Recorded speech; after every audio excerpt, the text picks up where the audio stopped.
നമ്മൾ ഇന്ന് നോക്കാനായിട്ട് പോകുന്നത് ചാപ്റ്റർ 6 ആണ് NIOS അക്കൗണ്ടൻസിയിൽ.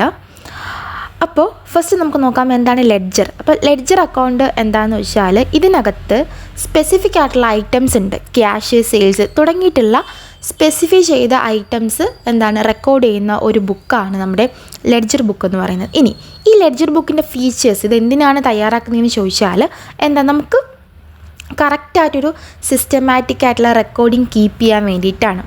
ഏതൊക്കെ ക്യാഷ്, സെയിൽസ് തുടങ്ങിയിട്ടുള്ള ഐറ്റംസിനെ വെച്ചിട്ടൊരു കറക്റ്റായിട്ടുള്ളൊരു സിസ്റ്റമാറ്റിക്കൽ റെക്കോർഡ് കീപ്പ് ചെയ്യാൻ വേണ്ടിയിട്ടും ഇതൊരു ഡബിൾ എൻട്രി അക്കൗണ്ടാണ്. കാരണം ഇതിനകത്ത് 2 ട്രാൻസാക്ഷൻസ് വരുന്നുണ്ട്. ഒന്ന് ഡെബിറ്റും 2 ക്രെഡിറ്റും. ഡെബിറ്റ് എന്ന് വെച്ചാൽ എന്താണ്, നമുക്ക് എന്തൊക്കെയാണോ കിട്ടുന്നത്, അതായത് നമുക്ക് എവിടെന്നെങ്കിലും പൈസ കിട്ടുകയാണെങ്കിൽ നമ്മളത് ഡെബിറ്റിലേക്കും, നമ്മുടെ കയ്യിൽ നിന്ന് പോകുന്നത്, അതായത് നമ്മൾ വേറെ ആർക്കെങ്കിലും പേ ചെയ്യുന്നത് അത് ക്രെഡിറ്റിലേക്കും പോകുന്നു. അപ്പം ഈ 2 കാര്യങ്ങളും ഏതിൽ കാണും, നമ്മുടെ ലെഡ്ജറിനകത്ത് കാണും. പിന്നെ നമുക്കെന്ന് വെച്ചാൽ ഫൈനാൻഷ്യൽ ആയിട്ടുള്ള ഒരു റിപ്പോർട്ടാണിത്. കാരണം നമ്മുടെ ഫിനാൻഷ്യൽ സ്റ്റേറ്റസ് എന്താണ്, ഇപ്പം നമ്മൾ പ്രോഫിറ്റ് ആണോ അല്ലെങ്കിൽ നമുക്ക് ലോസ് ആണോ, നമ്മുടെ എന്താണോ നമ്മുടെ ഫൈനാൻഷ്യൽ സ്റ്റേറ്റ്മെൻറ്റ്, അത് നമുക്ക് കറക്റ്റ് മനസ്സിലാക്കാനായിട്ട് സാധിക്കും. പിന്നെ ഇത് ട്രാൻസ്പെറൻ്റ് ആണ്, ആക്യുറസിയാണ്. ട്രാൻസ്പെറൻ്റ് എന്ന് വെച്ച് കഴിഞ്ഞാൽ എന്താണ്, നമുക്കിത് വ്യക്തമായും അതേപോലെ തന്നെ എന്താണ് ആക്യുറസി മീൻസ് ലൈക്ക് എൻഷുർ ചെയ്യുകയാണ് നമ്മുടെ ഇതിനകത്ത് എറേഴ്സ് ഒന്നും ഇല്ല, എല്ലാം എന്താണ് എല്ലാ ആളുകൾക്ക് മുമ്പിലും ട്രാൻസ്പെറൻ്റ് ആയിട്ട് കാണിക്കുന്ന ഒരു ട്രാൻസാക്ഷൻസ് ആണ് അല്ലെങ്കിൽ ഒരു ബുക്കാണ് നമ്മുടെ ലെഡ്ജർ എന്ന് പറയുന്നത്. ഇനി ചിലപ്പോൾ നിങ്ങൾക്ക് ചോദിക്കാം എന്താണ് ലെഡ്ജർ, അതിൻ്റെ ഫീച്ചേഴ്സ് ചിലപ്പോൾ ചോദിക്കാം 2 മാർക്കിന്. ഇനി നമുക്ക് നെക്സ്റ്റ് നോക്കാം ഈ ലെഡ്ജർ അക്കൗണ്ടിൻ്റെ കുറച്ച് ഇമ്പോർട്ടൻസ്. ഒന്നാമെന്ന് വെച്ച് കഴിഞ്ഞാൽ നമുക്ക് എന്താണ്, ഇതൊരു അക്കൗണ്ടിങ് റൂൾ പ്രൊവൈഡ് ചെയ്യുകയാണ്. നമുക്ക് ബിസിനസ്സിനകത്തൊരു അക്കൗണ്ടിങ് റൂൾ പ്രൊവൈഡ് ചെയ്യുകയാണ്. ഫിനാൻഷ്യൽ പ്രോഗ്രസ് ഉണ്ടാകുന്ന കാര്യങ്ങൾ നമുക്ക് മനസ്സിലാക്കാനായിട്ട് സാധിക്കുന്നുണ്ട്. നമ്മുടെ ബാലൻസ് ഷീറ്റും നമ്മുടെ പ്രോഫിറ്റ് ആൻഡ് ലോസ് അക്കൗണ്ടിനെ പറ്റിയിട്ട് ഒരു അനലൈസിങ് നമുക്ക് കിട്ടുന്നുണ്ട്. ഇതിൽ നിന്ന് നമുക്ക് കുറേ മിസ്റ്റേക്ക് കാര്യങ്ങൾ അതായത് മനസ്സിലാക്കാനായിട്ടും അത് റെക്ടിഫൈ ചെയ്യാനായിട്ടും സാധിക്കുന്നുണ്ട്. ഇനി നമുക്ക് different types of ledger account നോക്കാം. ഒന്ന് അസറ്റ് ലെഡ്ജർ അക്കൗണ്ട്. ഇതിനകത്ത് നമ്മൾ അസറ്റ് ഐറ്റംസ് മാത്രമായിരിക്കും റെക്കോർഡ് ചെയ്യുന്നത്. അസറ്റ് ഐറ്റംസ് എന്ന് വെച്ചാൽ എന്തോന്നാണ്, നമുക്ക് ഇടുന്ന ലാൻഡ്, ബിൽഡിങ്, മിഷനറീസ് ഇതൊക്കെ നമ്മുടെ അസറ്റാണ്. ഇതെല്ലാം റെക്കോർഡ് ചെയ്യുന്നത് ഏത് അക്കൗണ്ടിലായിരിക്കും, അസറ്റ് അക്കൗണ്ടിലായിരിക്കും. ഇനി അടുത്ത് റവന്യൂ ലെഡ്ജർ എന്ന് വെച്ചാൽ നമുക്ക് ഇടുന്ന വരുമാനങ്ങളെല്ലാം അക്കൗണ്ട് ചെയ്യുന്നത് ഈ ഒരു റവന്യൂ ലെഡ്ജറിലായിരിക്കും. വരുമാനങ്ങളൊക്കെ ഏതൊക്കെയെന്ന് പറയുമ്പോൾ സാലറി, റെൻറ്റ് തുടങ്ങിയ ഐറ്റംസ് ആയിരിക്കും. ഇനി ലയബിലിറ്റി ലെഡ്ജർ എന്ന് വെച്ചാൽ നമുക്ക് കൊടുക്കാനുള്ള ലയബിലിറ്റീസ്, ഇപ്പോൾ ചില ഓവർ ഡ്രാഫ്റ്റ് അങ്ങനെയുള്ള ഐറ്റംസ് ഒക്കെ ഉള്ളത്, നമ്മൾ കൊടുക്കാനുള്ള ലയബിലിറ്റീസൊക്കെ ഇതിനകത്തായിരിക്കും റെക്കോർഡ് ചെയ്യുന്നത്. പിന്നെ വരുന്നത് എക്സ്പെൻസ് ലെഡ്ജർ എന്ന് വെച്ചാൽ നമുക്ക് കിട്ടാനുള്ള ഡിഫറെൻറ്റ് ടൈപ്സ് ഓഫ് എക്സ്പെൻസ്, നമ്മുടെ ഓർഗനൈസേഷനിലെ എക്സ്പെൻസുകൾ ഉണ്ടല്ലോ, അതൊക്കെ റെക്കോർഡ് ചെയ്യുന്നത് ഈ എക്സ്പെൻസ് ലെഡ്ജറിലായിരിക്കും. ഇതും ഇമ്പോർട്ടൻ്റ് ആണ്, ചിലപ്പോൾ 4 മാർക്കിനൊക്കെ ചോദിക്കാൻ നല്ല ചാൻസ് ഉള്ള ഏരിയ ആണ്. ഇത്രയേ ഉള്ളൂ നമ്മുടെ 6ാമത്തെ ചാപ്റ്റർ എന്ന് പറഞ്ഞാൽ. 6ാമത്തെ ചാപ്റ്റർ അത്യാവശ്യം തിയറിയാണ് കൂടുതൽ നിങ്ങൾ ഫോക്കസ് ചെയ്യാനായിട്ടുള്ളത്. അപ്പോൾ നിങ്ങളത് പഠിച്ചിട്ട് വേണം പോകാനായിട്ട്. ഇനി നമുക്ക് അടുത്ത ചാപ്റ്ററിലേക്ക് പോകാം. 12ാമത്തെ chapter errors and their rectification.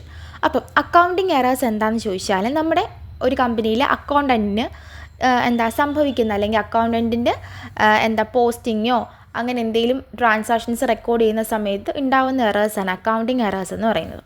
നമുക്കൊരു ക്വസ്റ്റ്യൻ നോക്കാം.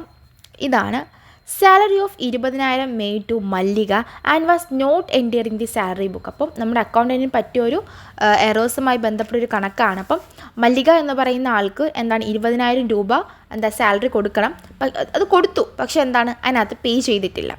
അടുത്ത് salary of 75,000 paid to an accountant to Raman was debited to her personal account.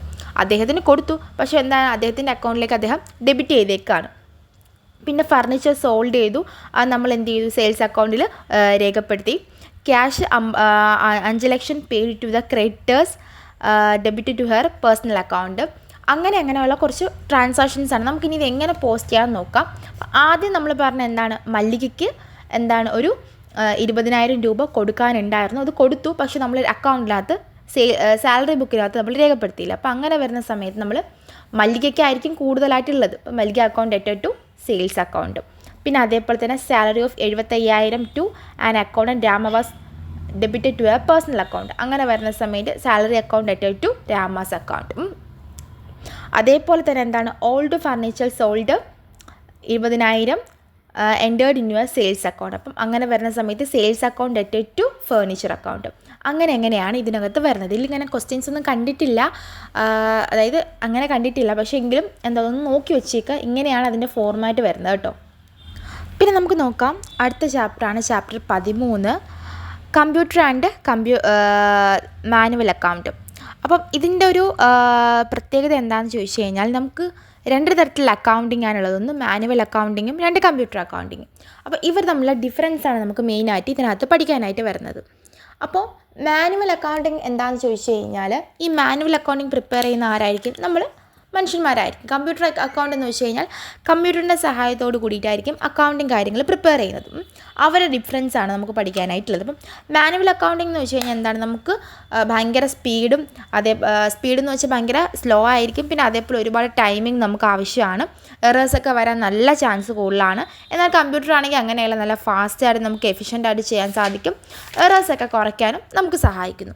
അപ്പം അത്രയും കാര്യങ്ങളാണ് ആ 13ാമത്തെ ചാപ്റ്ററിൽ നമ്മൾ പഠിക്കാനായിട്ടുള്ളത്. വേറൊന്നും പഠിച്ചേക്കേണ്ട. ഞാൻ ഈ പറയുന്ന ഐറ്റംസ് നന്നായിട്ട് നോക്കിയാൽ മതി.